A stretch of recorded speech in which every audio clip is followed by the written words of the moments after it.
블레셋 사람들은 하나님의 궤를 빼앗아서 에베네셀에서 아스돗으로 가져갔다. 블레셋 사람들은 하나님의 궤를 다곤 신전으로 가지고 들어가서 다곤 신상 곁에 세워놓았다. 그 다음 날 아스돗 사람들이 아침에 일찍 일어나서 보니 다곤이 주님의 궤 앞에 엎어져 땅바닥에 얼굴을 받고 있었다. 그들은 다곤을 들어서 세운 다음에 제자리에 다시 가져다 놓았다.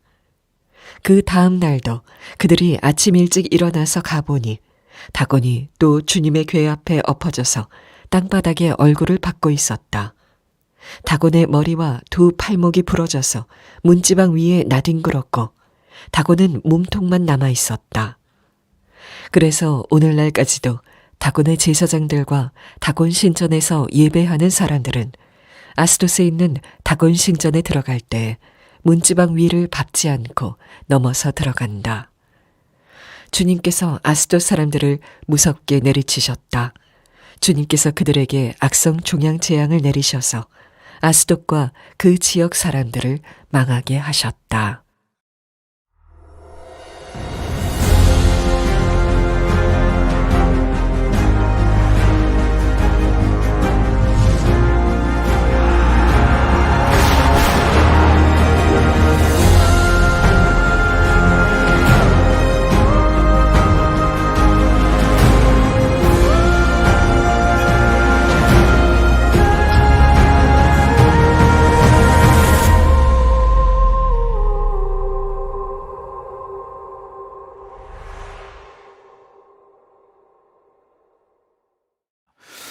사무엘상 하나님 마음에 맞는 사람 7번째 시간입니다. 오늘 제목을 무능한 우상, 전능한 하나님 이렇게 지었습니다. 아마 이 제목에 대해서 이의를 제기하실 분은 많이 없으리라 생각합니다. 전능하신 하나님을 믿으십니까? 우상은 무능하다는 걸 여러분 믿으십니까? 네, 대부분 다 믿으시리라 생각하죠. 그러나 때때로는 정말 그러한가? 이 명제가 우리에게 실제가 되어지는가라고 했을 때는 사람마다 경험이 다르리라 생각합니다. 왜냐하면 어떤 분들에게는요, 하나님보다 재물이나 권력이나 그런 것들이 좀 더 하나님과 같이, 신과 같이 내가 의지할 만한 것 같이 느껴지는 때가 있기 때문에 그렇습니다. 지난주에 우리가 사무엘상 4장에서 살펴보았듯이 이스라엘 백성들이 패배를 합니다. 하나님 믿지 않는 블레셋 군대에 의해서 끔찍한 패배를 당하죠. 홈니와 비느하스 그리고 군대 3만 명이 전사를 하면서 게다가 하나님의 언약궤까지도 빼앗기고 맙니다. 그러니까 명백하게 하나님 백성의 패배요 하나님의 패배처럼 여겨진다는 것이죠. 이 4장은 오늘날 기독교와 교회가 마치 영적 무능력 때문에 이 세상에게 저항할 수 없는 것과 같은 그런 모습을 보여주는 것이 사무엘상 4장의 모습입니다. 홈리와 비느하스로 대표되는 영적 리더십의 타락과 또한 그로 인해서 이스라엘 백성들의 우상 숭배로 인한 패배였습니다. 그러나 이런 이 영적인 블레셋의 공세는 지금도 계속되고 있어요. 한국만이 아니고 전 세계까지 퍼져 있습니다. 멕시코에 계신 한 분이 저에게 이메일을 보내주셔서 기도 부탁을 하셨습니다. 멕시코는 이미 동성애가 합법화되어 있어서 아빠만 2명, 엄마만 2명의 가정들이 점차 늘어나고 있다고 합니다. 여러분 생각해 보세요. 어느 아이에게는 평생 아빠란 개념이 없어집니다. 어느 아이에게는 평생 엄마란 개념이 없습니다. 그렇게 자라나야 되는 거예요. 그것이 보편화되고 있고 또한 학교에 가면 학교에서는 하나님이 존재하지 않는다라고 가르치고 어린 시절부터 피임을 가르쳐서 어떻게 성생활을 해야 되는지 가르치고 있습니다. 다음 세대 아이들이 세상에서 이리 치이고 저리 치이다가 교회에 옵니다. 한두 시간 예배를 드리고 다시 세상 속으로 돌아가는 그 뒷모습을 바라보는데 그렇게 눈물이 나더래요. 목사님, 왜 이렇게 아이들을 보는데 눈물이 나는 것일까요? 너무 짠한 것이죠. 학교에서 당당히 나는 크리스천이야라고 말하면 참 고리타분한 애 왔네, 이런 식으로 아이들이 놀리기도 하고, 부모님의 하나님, 나의 하나님이라고 말하지 못하고 아직 하나님 만나지 못한 거예요. 그러다 보니까 나중에는요 이렇게 얘기하기도 한대요. 꼭 만나야 되나? 이러다가 성인이 되어서 신앙을, 아예 교회를 떠나버리는 그런 아이들을 보면서 목사님 어떻게 해야 할지 모르겠습니다. 너무나 두렵습니다. 기도해 주세요라고 하면서도 동시에 목사님, 한국교회가 희망입니다. 한국교회가 살아있기에 살아있어야 하고 그렇다면 우리에게 여전히 희망이 있는 것입니다. 그러면서 기도해 주신다라는 그런 이메일을 보내주셨어요. 여러분, 멕시코만이 아닙니다. 미국도 지금 그렇고요. 이제 한국도 그럴 위기에 처해져 있습니다. 그러니까 우리가 깨어 있어야 되고 또 이 나라의 법을 만드는 분들을 위해서 기도해야 되고 누구를 뽑아야 되는지 너무나 중요한 지금 기로에 서 있는 것입니다. 지금 세상은 또 블레셋이 마치 이기는 것처럼 보이는 그런 세상입니다. 블레셋은 이스라엘에 대해서 2차례 큰 승리를 거두고 하나님의 궤를 탈취했어요. 그리고 그것을 자신들이 섬기는 다곤 신이라는 그 신전에 하나님의 궤를 갖다 둡니다.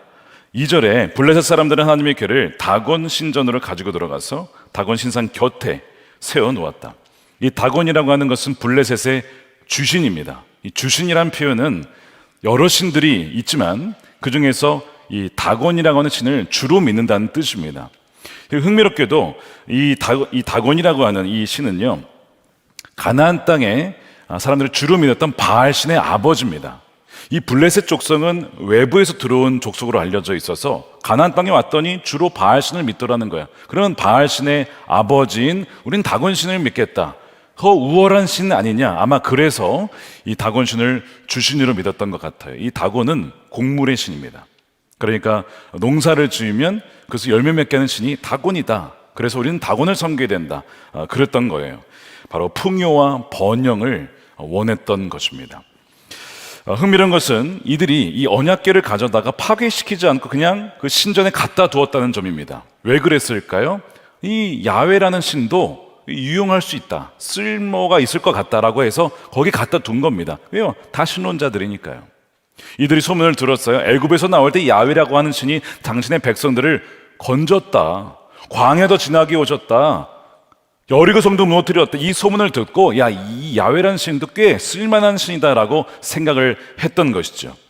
그 당시에 이 가나안 땅에는 다신론, 여러 신들을 섬기는 문화가 있었습니다. 이와 달리 일신론이라는 개념이 있죠. 일신론은 여러 신들이 있지만 그 중에 하나의 신만 섬기겠다. 이것이 일신론인데 이 이스라엘 백성들은 일신론이 아니었습니다. 뭐죠? 유일신론이었습니다. 유일신론은 뭐가 다르냐면 다른 신은 없다는 거예요. 하나님만이 참된 신이다. 유일한 신이시다. 바로 그 하나님을 이스라엘 백성들이 믿었거든요. 그러나 문제가 무엇이냐면 입술로는 하나님만을 섬기겠다고 하지만 마음으로는 이들이 가나안 땅 가보니까 너무 멋진 우상들이 많아, 신들이 많은 거예요. 바알도 섬기고 아스타롯도 섬기고 너무 잘 사니까 여기에서 살려면 이 우상들 섬겨야 되나 보다. 그렇게 다른 우상까지 섬기게 된 거예요. 그래서 나중에 이제 우리가 7장에 살펴보겠지만 사무엘이 이스라엘 백성들에게 안타까워하면서 메시지를 전하는 것이 무엇이냐면 우상들을 없애야 된다라고 얘기를 하는 겁니다. 7장 3절이에요. 사무엘이 온 이스라엘 족속에게 말하였다. 여러분이 온전한 마음으로 주님께 돌아오려거든 이방의 신들과 아스타롯 여신상들을 없애버리고 주님께만 마음을 두고 그분만을 섬기십시오. 그러면 주님께서 여러분을 블레셋 사람의 손에서 건져 주실 것입니다. 1차 전쟁에서 패배했을 때 이스라엘의 장로들은 그 패배의 원인을 잘못 파악했습니다. 언약궤가 없어서 졌다라고 생각한 거예요. 그러나 그것이 원인이 아니었어요. 사무엘은 이 패배의 원인을 정확하게 알고 있었어요. 그 당시 아무 말을 하지 않았잖아요. 근데 원인은 정확히 알고 있었습니다. 뭐냐면 백성들이 온전한 마음으로 주님만을 섬기지 않았기 때문이라는 것입니다. 이 얘기는 그들이 하나님을 버렸다거나 하는 뜻이 아닙니다. 하나님 섬겼어요. 그런데 하나님도 섬기고 바알도 섬기고 아스타롯도 섬기고 많을수록 좋다라는 사실상 다신론자들이 되었던 것이죠. 혼합신앙이었던 것입니다. 바로 이것이 그들이 전쟁에서 패배한 원인이었습니다. 양다리를 걸치고 문어발식의 신앙을 가졌던 것, 바로 이것이 패배의 원인이었어요. 그러니까 여러분 꼭 기억하셔야 됩니다. 이스라엘이 패한 것은 블레셋이 너무 강해서 진 것이 아닙니다. 그리스도인들이 세상에 지는 것은 세상이 너무 강해서가 아니고 하나님만 섬기지 않고 하나님도 섬기고 우상도 섬기기 때문에 지는 것입니다. 그것이 바로 문제의 원인이었어요. 주님을 향한 이 초점이 흐려지고 두 마음을 품었기 때문에 그렇다는 거예요. 믿음이 약해졌기 때문입니다. 오직 하나님만 신뢰했던 이들은 승승장구했습니다. 하나님이 이기게 하셨어요. 그러나 하나님을 잊어버리고 하나님 말씀에 청정하지 않을 때에 자신의 능력과 경험과 재물을 하나님이 주신 복인데 어느덧 하나님이 주신 선물을 더 의지할 때, 신뢰할 때에 그들은 항상 패했다는 것이 이 성경의 역사고, 이것은 지금 우리의 삶에도 똑같이 적용된다는 것이죠. 그래서 하나님이 이스라엘을 떠난 것이 아니고, 그래서 패한 것이 아니라 그들이 하나님을 사실상 떠났기에 패하게 된 것입니다. 지금 우리의 삶은 어떨까요? 정말 내가 하나님만 섬긴다라고 여러분 그렇게 고백하실 수 있겠습니까? 그런 점에서 오늘날 젊은 세대가 지금 지난 10년간 거의 50%가 떠나갔다고 했잖아요. 지금 인터넷에 가보면 넷플릭스를 비롯해서 너무나 이 사람들을 유혹하는, 아이들을 유혹하는 이런 것이 많아서 신앙을 버린다라고 보면 안 된다는 것입니다. 원래 세상은 그렇게 예전이나 지금이나 똑같았어요.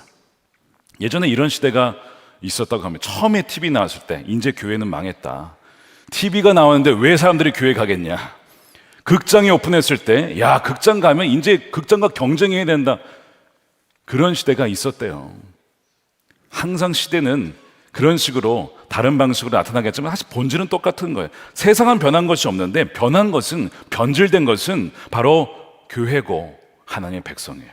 그의 마음이, 중심이 바뀐 것입니다. 그래서 백성들이 하나님 백성답게 살지 못하고 교회가 교회답지 못하여서, 그래서 세상과 똑같이 교회도 하나님 백성들도 바알과 아스다롯에 기웃거리며 굽신거리며 권력과 돈을 쫓아, 그것이 바로 패배의 원인이 된 것입니다.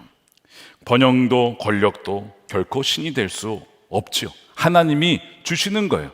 권력을 주셔서 그걸 가지고 다스리라, 내 뜻대로 통치해라 라고 주시는 것이고, 재정도 내 뜻대로 흘려보내라, 주인의 뜻에 따라 사람들을 섬겨라 라고 주시는 것인데, 어느덧 그것이 신이 되어버리는 이 세상을 우리가 살고 있는 거예요. 하나님께서 이 애굽에 종살이하던 백성들을 건져주셨어요. 그리고 시내산으로 데려와서 모세를 통하여서 십계명을 주십니다. 마틴 루터가 이런 얘기를 했습니다. 십계명을 온전히 아는 사람은 성경 전체를 아는 것이다. 왜냐하면 바로 이 십계명에 하나님을 이렇게 사랑해야 된다, 이웃을 이렇게 사랑해야 된다, 이 두 가지 대명령이 다 그 십계명에 들어가 있거든요. 그래서 이 십계명이라고 하는 것은 뭐냐면, 하나님께 속한 백성들이 이 세상에 살면서 이 세상과 또한 다르게 살아가는 하나님 나라의 백성들의 삶의 방식이 이런 것이다 라고 보여주는 것이 십계명입니다. 하나님은 직접 써주셨어요. 그런데 그 중에서도 가장 중요한 것이 여러분 첫 번째 계명이죠. 첫 번째 계명이 뭐죠? 성경이 있으시면 뒷페이지를 쳐보시면 십계명이 있습니다.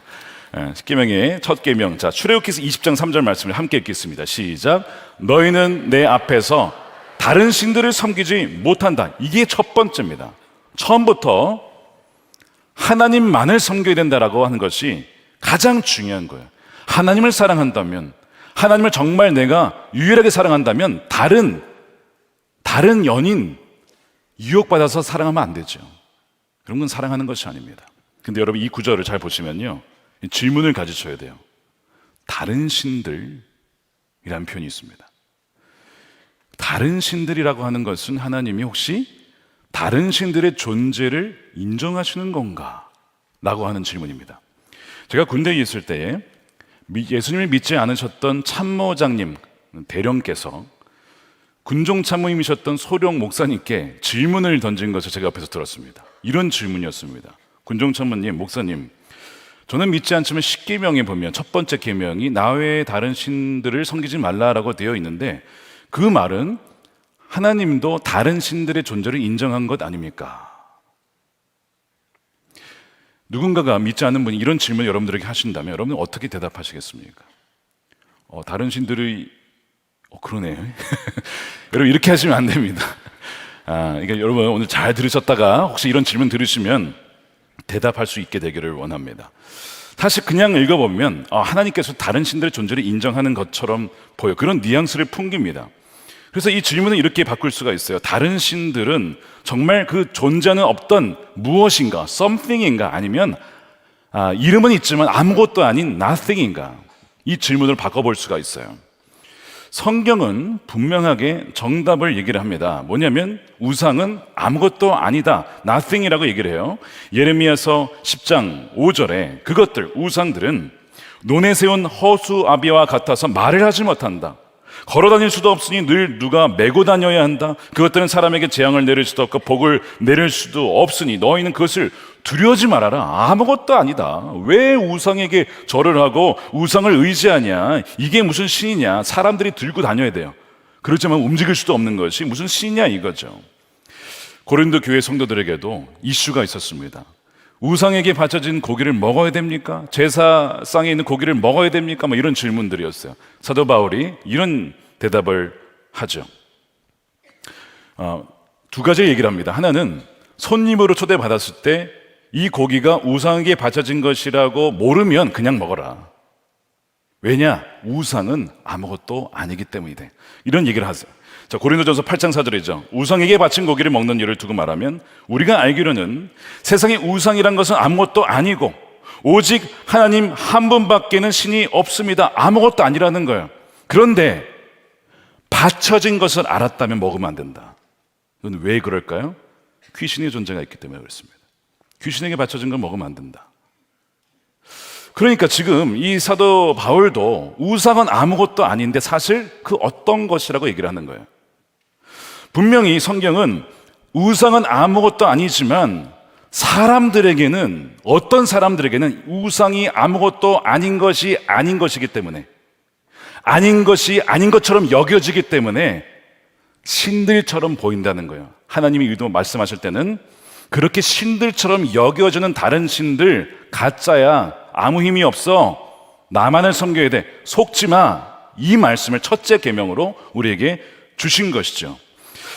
그러나 많은 이들에게는 여전히 그것이 뭔가 something처럼 느껴지기 때문에 거기에 굽신거리는 거예요. 지난 주간에 추천 일기에 보니까 어떤 분이 5천만 원이 필요해서 참 어려웠던 이야기를 쓰셨어요. 결론적으로 해피엔딩이 되었는데, 누군가에게 5천만 원은 아무것도 아니죠. 근데 많은 분들에게 5천만 원은 큰 돈입니다. 근데 그것이 5억이라고 생각해 보세요. 50억, 500억이라고 생각해 보세요. 커지면 커질수록 돈이라는 것은요, 힘입니다. 돈은 권력이에요. 파워가 있습니다. 우리의 문제를 해결할 수 있는 힘이 거기 있다고요. 그러니까 사람들이 이거 뭐 something인데 거기에 신과 같은 어떤 영향력을 느끼는 거예요. 그러니까 이 돈을 숭배하게 되는 것입니다. 그래서 예수님께서 돈을 그냥 돈이라고 하지 않았어요. 돈은 영향력이 있다. 마치 영적인 존재다. 그래서 마치 만몬의 신, 즉 돈의 신이라고 표현했어요. 진짜 신이 아니라 신처럼 여겨지는 그런 우상이라는 거죠.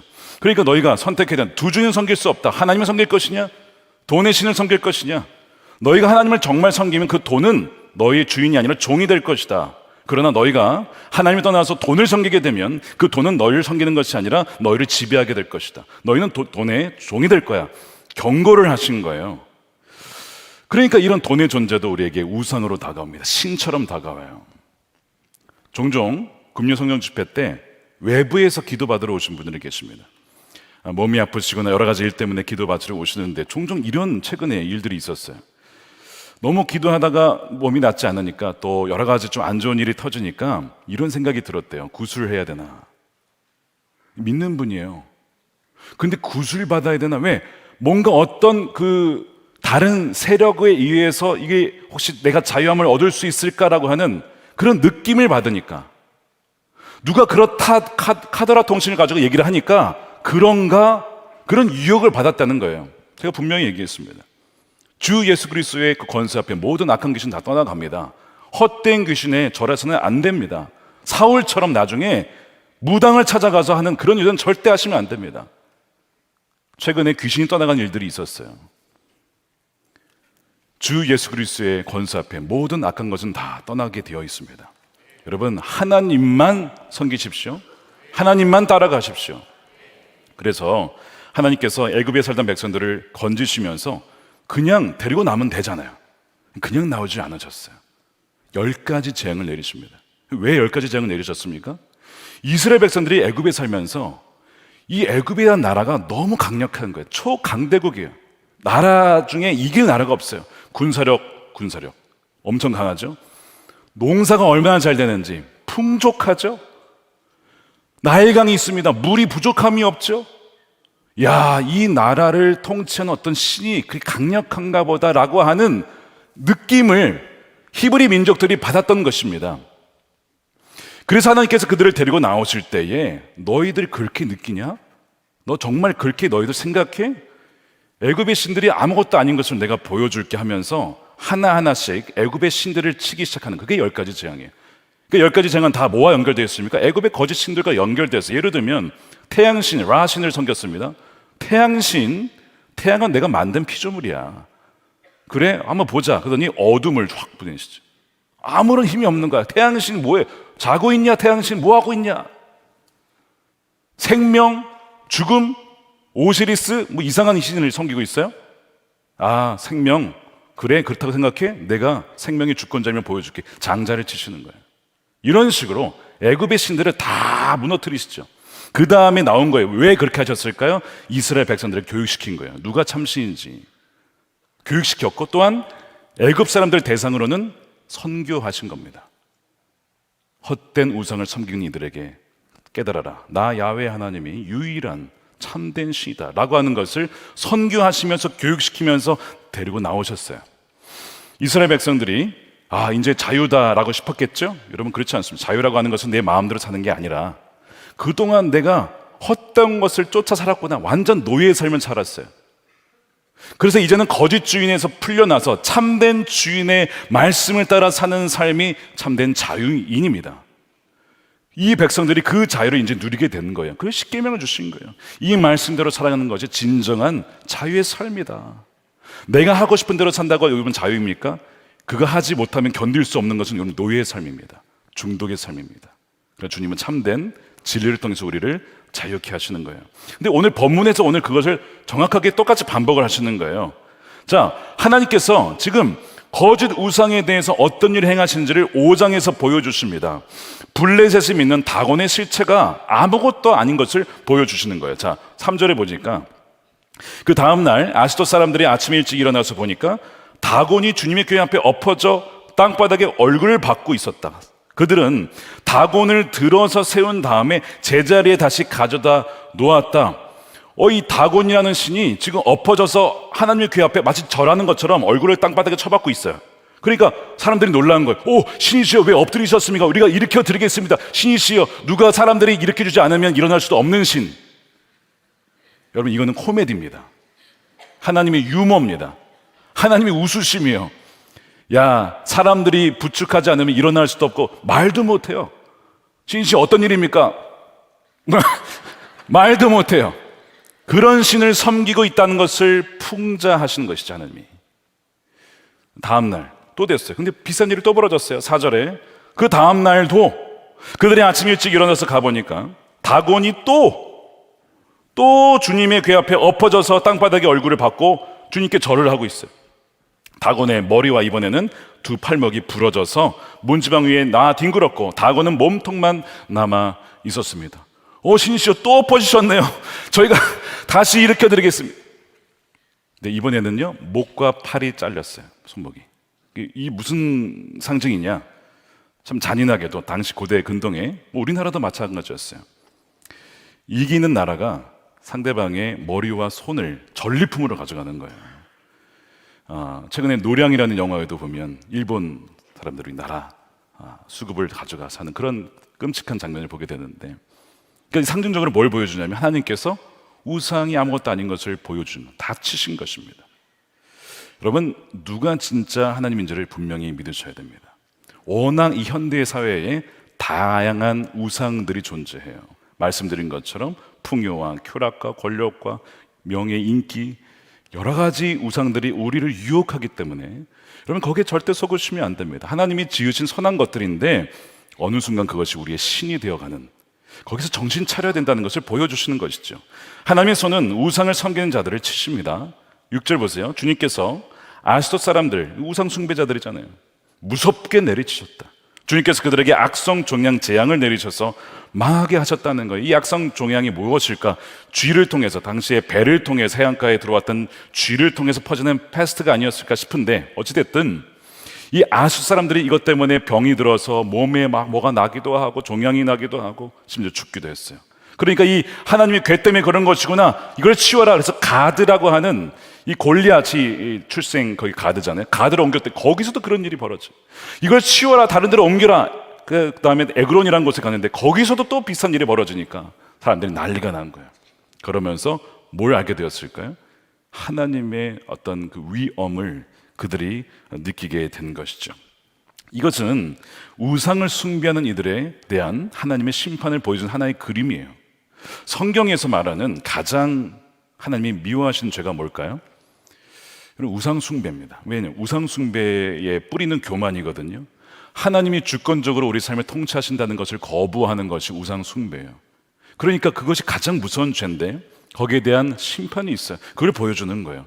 요한계시록 21장 8절에 보면 지옥이 나옵니다. 둘째 사망이라고 하면서 이 불못에 던져지는 사람들이 나와요. 근데 누구냐면 끝까지 우상 숭배를 회개하지 않는 이들, 끝까지 거짓말하는 사람들, 끝까지 하나님이 아니라 다른 우상을 섬기는 음행하는 자들이 불못에 던져집니다. 하나님이 중간에 기회를 많이 줬어요.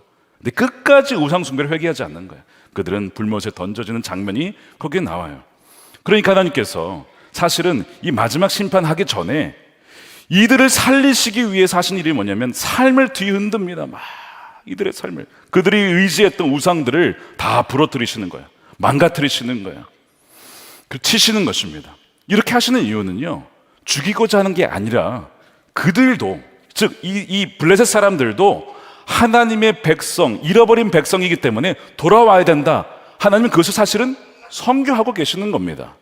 실제로 나중에 우리가 보겠지만 다윗의 장군들 중에 여러 출신들이 있었어요. 다윗은요, 사람들을 품었습니다. 다양한 사람들을 품었어요. 누구마저 품었냐면 블레셋 사람들마저도 받아들입니다. 그 중에 이때라고 하는 장수가 있어요. 이 사람은 참 신실한 사람이에요.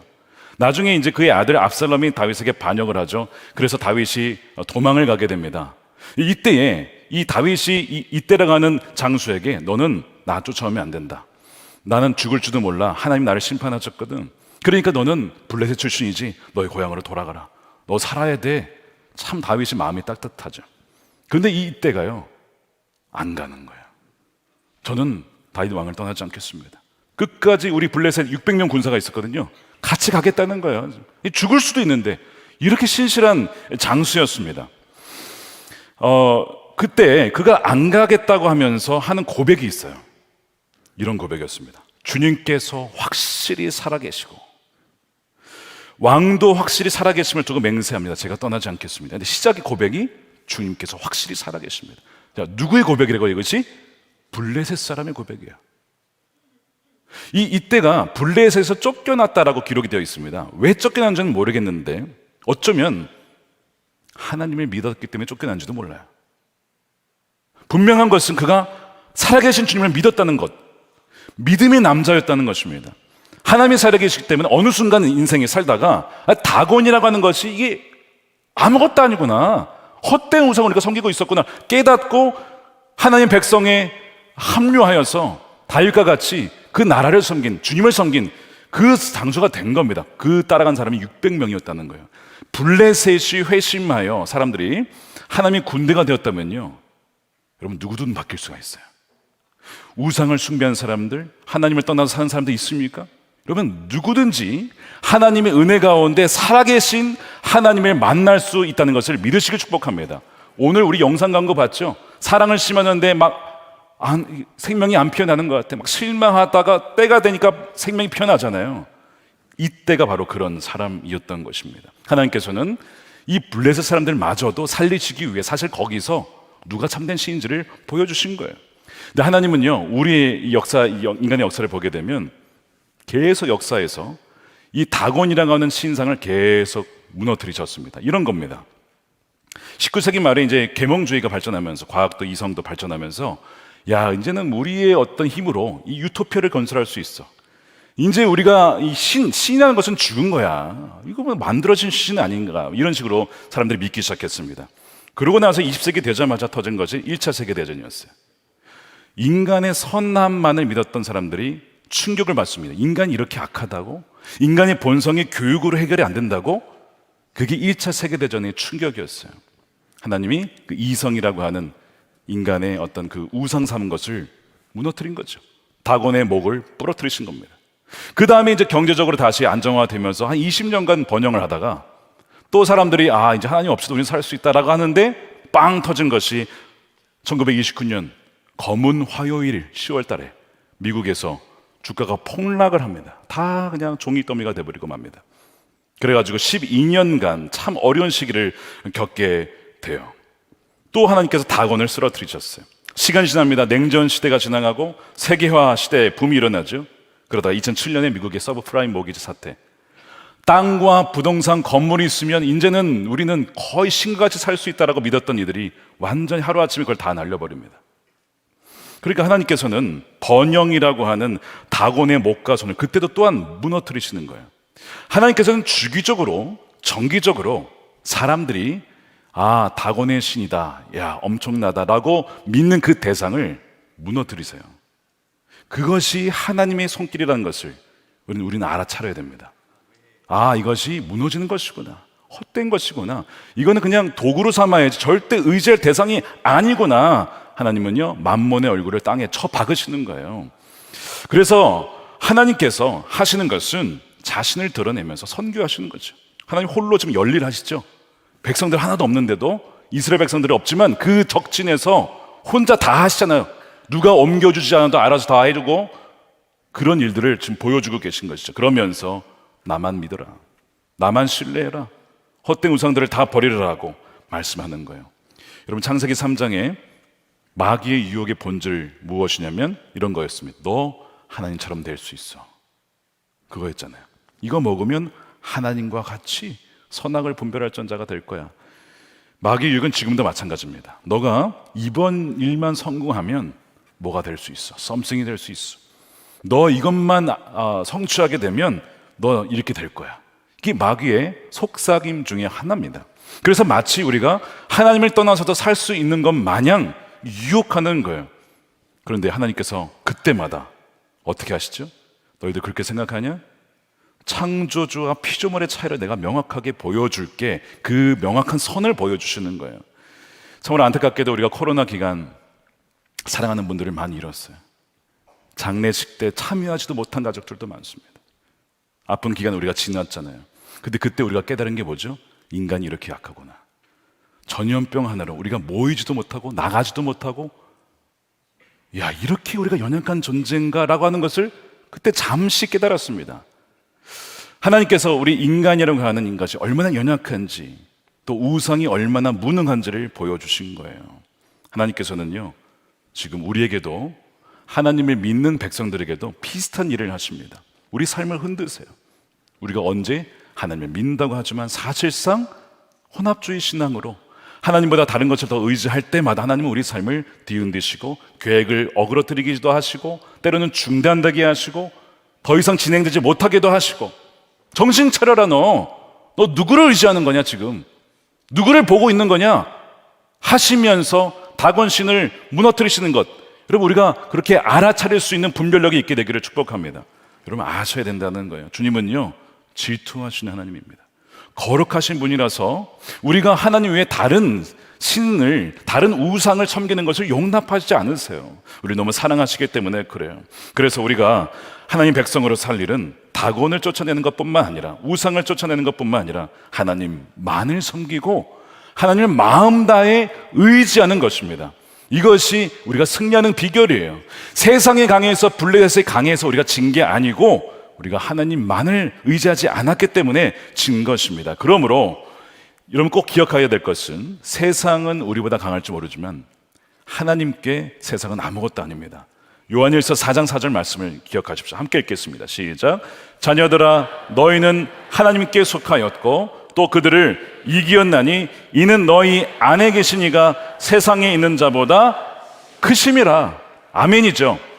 우리 안에 계신 주님이 그 세상의 그 어떤 세력보다 비교할 수 없이 크다는 것을 잊지 말라는 거예요. 우리가 오늘 성찬을 받으면서 주님이 뭐라고 하십니까? 나를 기억하라고. 나를 기억해라. 왜 나를 잊었냐? 너의 삶의 현장에서 비즈니스 할 때, 계약할 때, 누구를 만날 때 왜 나를 잊느냐? 마치 나 외에 다른 신이 있는 것처럼 왜 그 우상들을 의지하려 하느냐? 나를 잊지 말라라고 오늘 성찬을 통해서 다시 한번 깨우쳐 주신 것입니다. 왜요? 우리 안에 누가 계시다고요? 살아계신 주님이 우리와 함께 계시니까, 성령으로 함께 계시니까 두려워 말아라, 염려하지 말아라라고 분명하게 우리에게 말씀을 하고 계시는 거예요. 그러므로 우리가 우리 성찬을 받겠는데요, 우리 이렇게 기도했으면 좋겠습니다. 첫 번째, 주님, 우리가 하나님을 사랑한다고 하면서 다른 우상을 동시에 섬기려 했던 죄를 이 시간 회개합니다. 우리를 용서해 주십시오.